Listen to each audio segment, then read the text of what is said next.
आपने कभी न कभी एफपीओ के बारे में ज़रूर सुना होगा और आपको कहीं न कहीं कन्फ्यूजन होगा, आखिर एफपीओ क्या होता है और इसका कार्य क्या होता है। तो आज का हम इस वीडियो में इसी के बारे में डिस्कस करने वाले हैं और सारा चीज़ कवर करने वाले हैं। क्या होता है एफपीओ और इसका कार्य क्या है, और भी बहुत चीज़ें हम इसके बारे में डिस्कस करेंगे। इससे पहले आपका कोई भी डाउट रहेगा तो इस वीडियो को देखने के बाद आपका सारा डाउट क्लियर हो जाएगा। चलिए फटाफट वीडियो को स्टार्ट करते हैं और समझते हैं इसे। तो सबसे पहले हम जानते हैं एफपीओ का मतलब क्या है। तो एफपीओ का फुल फॉर्म होता है फार्मर प्रोड्यूसर ऑर्गेनाइजेशन। इसे हिंदी में जानते हैं किसान उत्पादक संगठन, और ये department of agriculture cooperation and farmer welfare के अंदर ये आता है। इसके अंदर स्कीम लॉन्च हुआ था और ये जो एफपीओ है ना, सबसे पहले 2011-12 में लॉन्च हुआ था पीएम नरेंद्र मोदी के द्वारा। और इसका सबसे प्राइम ऑब्जेक्टिव था कि जितने भी गांव वाले इलाके हैं वहाँ ज़्यादा से ज़्यादा एफपीओ को बनाना और फार्मर को जो असुविधा होती है उसको समाधान करना। वैसे तो टारगेट 10,000 था, जिसमें ज़्यादा से ज़्यादा लोगों को इस सुविधा प्रदान करना था, और इसे धीरे धीरे आने वाले सालों में भी एक्सटेंड किया गया। अभी 2025-26 में भी इसे टारगेट को लेकर चला जा रहा है। इसे 10,000 एफपीओस बनाने का टारगेट है हमारे नरेंद्र मोदी के द्वारा। अब देखिए, सबसे पहले हम समझते हैं आखिर में एफपीओ क्या है। देखिए, एफपीओ है ना, गांव में कम से कम 10 फार्मर का एक समूह होता है, जिसमें फार्मर समूह मिलकर एक ग्रुप बनाते हैं, मतलब कि एक कंपनी बनाते हैं। ठीक है, कंपनी है ना, कोई भी नाम कंपनी का हो सकता है, वो फार्मर का अपना खुद का कंपनी होता है। अगर ये बनाते थे, इससे क्या लाभ हो जाएगा? इससे लाभ ये होगा कि फार्मर है ना, अपने उपज को, चाहे कोई भी उपज करते हैं, उसे एफपीओ में लाकर आसानी से उसे सही दामों पे बेच सकते हैं। अगर मान लीजिए कि किसान जो है अलग अलग होंगे, समूह में नहीं होंगे, वो समूह में एकजुट नहीं होंगे, अलग अलग होंगे, तो सारे फार्मर्स को, सारे किसान को अलग अलग अपने उपज को बेचने जाना होगा। जो होलसेलर डीलर हैं उनके पास, जो डीलर होते हैं, जो सामान खरीदते हैं, जो उपज खरीदते हैं उनके पास, तो उनको रेट है ना सही दाम पे नहीं मिल पाएगा, और उनको लास्ट में सारा मेहनत करने के बाद, फसल लगाने के बाद उसको नुकसान का ही सामना करना पड़ेगा, उसका सही दाम नहीं मिल पाएगा। लेकिन वही दूसरी तरफ अगर एफपीओ है तो जितना भी फार्मर्स है सब अपने अनाज को, सब अपने उपज को एक जगह पर लेकर आएंगे, और वहाँ जो डीलर्स है, जो व्यापारी है, वो आएंगे और उस अनाज को सही दामों पे लेकर जाएंगे। इकट्ठे होगा, ज्यादा अनाज होगा तो जो उपज लेने वाले क्रमी हैं, व्यापारी है, ठीक है, वो ज्यादा दाम और सही दाम दे पाएंगे। तो ये सबसे बड़ा बेनिफिट होता है। इसलिए ज्यादातर फार्मर एफपीओ से जुड़ने का कोशिश करते हैं और एफपीओ का लाभ लेते हैं।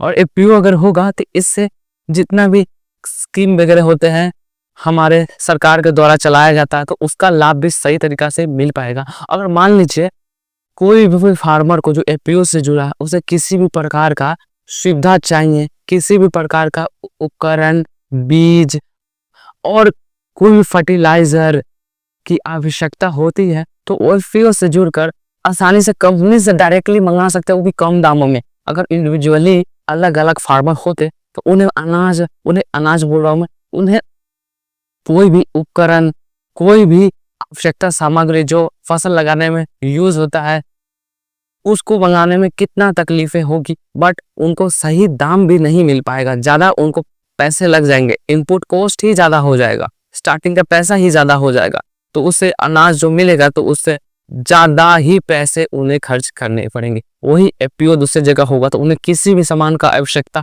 अगर पड़ती है तो उन्हें सही दामों में उपलब्ध कराया जाएगा और सारे फार्मर्स को दिया जा सकता है। और किसी फार्मर्स के पास मानिए कोई उपकरण या कोई एक्स्ट्रा चीजें है जो शेयर करना चाहता है, तो एफपीओ के द्वारा और फार्मर को मदद कर सकता है, और फार्मर्स जो है ना, और किसान भाई जो लोग हैं उनको सुविधा प्रदान कर सकते हैं। तो ये सबसे बड़ा बेनिफिट होता है एफपीओ का। तो आप कुछ हद तक आप समझ चुके होंगे कि एफपीओ का क्या काम होता है और इसे कैसे बनाया जाता है। इसे कम से कम 10 जो फार्मर्स लोग हैं ना, 10 जो फार्मर लोग ग्रुप बनाकर इसे नया कंपनी बनाते हैं। चाहे तो आप भी किसान लोग हैं, इस वीडियो को देख रहे हैं, तो आप भी चाहे तो एफपीओ बना सकते हैं और एक अच्छा कमाई कर सकते हैं, अपने जीवन को बेहतर बना सकते हैं। और ये जो एफपीओ है यानी कि फार्मर प्रोड्यूसर ऑर्गेनाइजेशन, इससे है ना नाबार्ड बैंक है ना मैनेज करता है, उसी के अंडर ये एफपीओ आते हैं। और ये जो एफपीओ है इसको अच्छा सेटअप करने के लिए हमारा पीएम नरेंद्र मोदी का मोटिव था कि जितने भी किसान भाई लोग हैं उनका आय दुगुनी हो जाए, और ये एक ही माध्यम से संभव हो सकता है, वो है एफपीओ के द्वारा। अगर मान लीजिए हम कोई एफपीओ बना लिए हैं तो उसमें कोई भी नए प्रोडक्ट और सर्विसेज को कैसे हम लॉन्च कर सकते हैं, कैसे हम किसानों तक पहुंचा सकते हैं, उसके लिए एक छोटा सा प्रोसेस हम बता देते हैं तो आपको थोड़ा जानकर मदद मिल सकती है। तो इसके लिए क्या करेंगे कि मार्केट सर्वे करना जरूरी है। तो सबसे पहले मार्केट सर्वे करेंगे और देखेंगे किस चीज़ का डिमांड है और किस चीज़ का ज़्यादा कंपटीशन है। उसके बाद मार्केट को एनालिसिस करेंगे और जितने भी एफपीओ के मेंबर्स हैं उनके साथ मिलकर एक प्लान बनाएंगे और नए प्रोडक्ट और सर्विसेज के बारे में सोचेंगे और उसे लाएंगे और किसान भाइयों तक पहुंचाएंगे और उनको लाभ देंगे।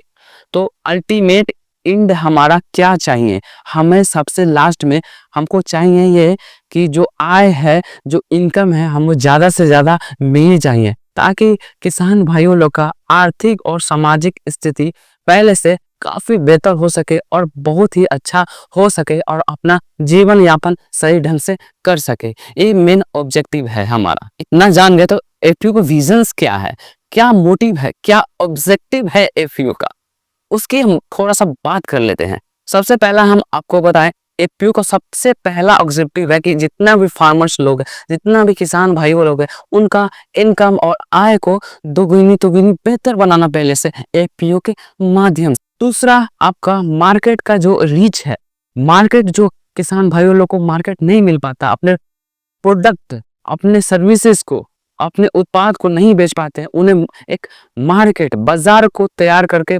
देना ताकि जितने भी किसान भाई लोग हैं वो अपने उत्पाद को सही ढंग से बेच सके और अपना सही दाम लगा सके उसका। और जितने भी फार्मर्स लोग हैं उनका काम है ना थोड़ा फास्ट हो सके। अगर मान लीजिए कोई चीज़ जरूरी अभी है और अभी ना मिल के बाद में मिलता है तो कोई लाभ है ही नहीं। इसलिए उसका उत्पाद का, फार्मर का जरूरत सही समय पे पूरा हो सके और सही तरीके से हो सके, ये सारे ऑब्जेक्टिव्स है, ये सारे उसका मोटिव्स है कि हम एफपीओ के माध्यम से ये सारी चीजें हम किसान भाइयों तक पहुंचा सके और उनको ये सुविधा दे सके।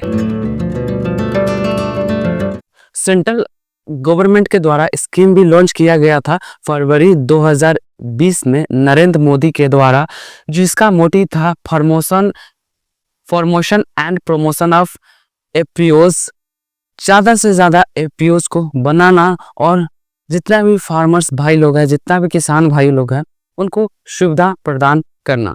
ये उनका मेन ऑब्जेक्टिव था जो कि फरवरी 29, 2020 में लॉन्च हुआ था हमारे आदरणीय प्रधानमंत्री नरेंद्र मोदी के द्वारा, जिसका मोटिव ही यही था कि जितने भी गांव में हैं, जितने भी बहुत ही पिछड़े किसान भाई लोग हैं, उन तक एफपीओ का सुविधा पहुंचाना और ज़्यादा से ज़्यादा मात्रा में एफपीओ को बनाना और सुविधा को प्रदान करना। और ये एफपीओ बनाने का कार्य बिहार में जीविका को भी दिया गया था, जो 2025-26 सेशन में लागू किया गया था, जिसमें 10,000 एफपीओ बनाने का टारगेट था।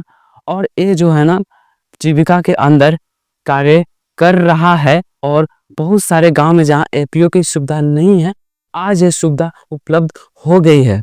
जीविका क्या है? जीविका एक बिहार सरकार के द्वारा चलाए जाने वाला परियोजना है, जिसका मेन उद्देश्य जितने भी गरीब लोग हैं, गरीब महिलाएं हैं, उनका आर्थिक स्थिति को सुधारना और अच्छा बनाना, जिससे जितना भी गरीब लोग हैं जो बीपीएल के नीचे आते हैं, गरीब रेखा के नीचे के लोग आते हैं, उन्हें उस स्तर से ऊपर उठाना और उनको जब जितना जरूरत हो उतना पैसे का लोन या ऋण प्रोवाइड करना, प्रदान करना, ताकि वो कोई भी छोटा मोटा बिजनेस करके अपने जीवन को अच्छा बना सके। तो ये मोटिव है हमारा जीविका का।